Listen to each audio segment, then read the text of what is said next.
Welcome to this week's Friday show. I'm Drew Conley with World News. The cover story revolving around the demise of Washington Post writer Jamal Khashoggi has evolved since it was released last week.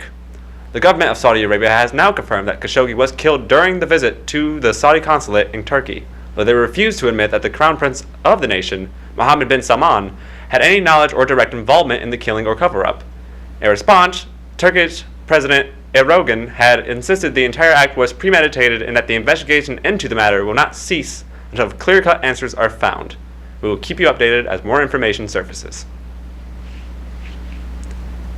Elsewhere, Mexico begins preparations to withstand an oncoming hurricane.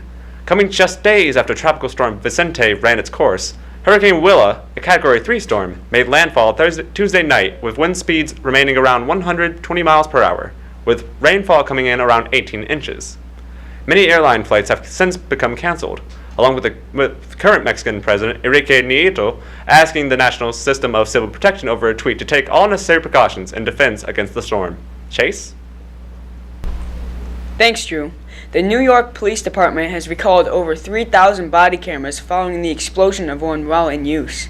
Soon after, an officer outfitted himself for a VView model LE5 body camera to begin his shift. He observed that there was smoke coming out of the bottom of the device. According to the Deputy Commissioner of Public Information at the NYPD, it is possible for the battery inside the camera to ignite. The officer took off the camera before it exploded and no one was injured or hurt.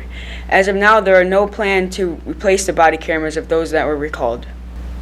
30 people were injured during a party after the floor collapsed in an apartment clubhouse in South Carolina.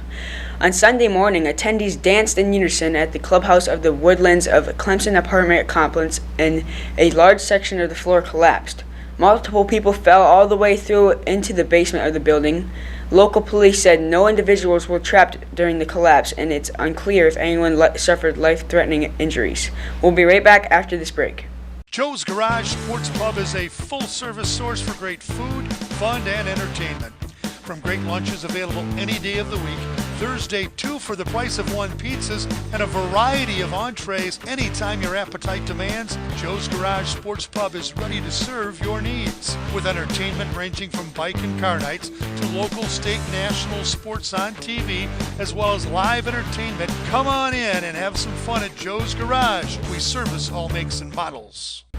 Welcome back. On October 21st, a 15-year-old girl was shot in the legs outside of the Cambrai food store in Saginaw. According to Michigan State Police Officer David Kaser, the 15-year-old girl was with an 18-year-old male when a vehicle pulled up in front of the store and opened fire. The female was struck in her legs and the male had bullet holes in his pants, but no one was seriously injured. No arrests have been made, but the shooting remains under investigation.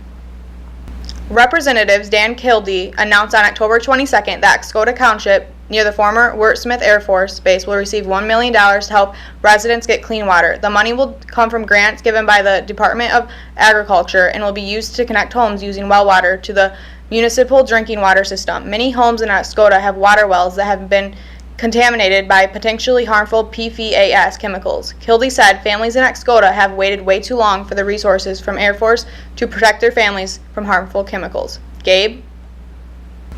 Thanks, Hannah. On Monday, a new highway sign was unveiled with the name of a soldier who was killed in Afghanistan. In 2012, when insurgents attacked his base, the stretch of M71 between Corona and Owasso was named the PFC Shane Cantu Memorial Highway. Cantu graduated from Corona High School in 2010. State Representative Ben Frederick of Owasso introduced the bill that made the renaming possible. We'll be right back after this break.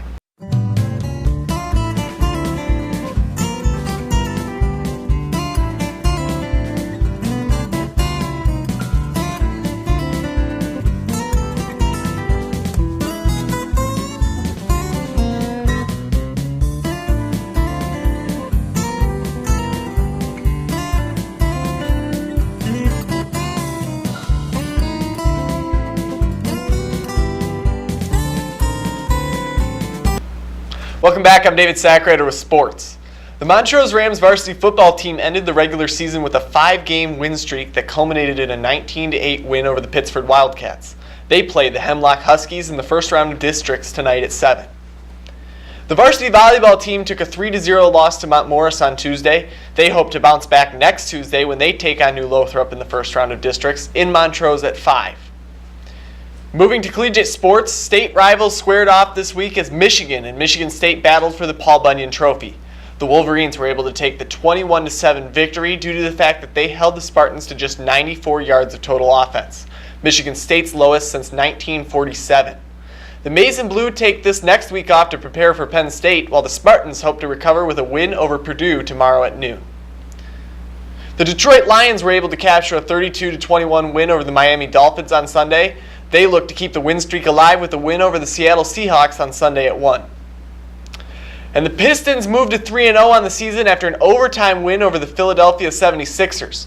Blake Griffin looked dominant on the court and led his team to the 133-132 victory.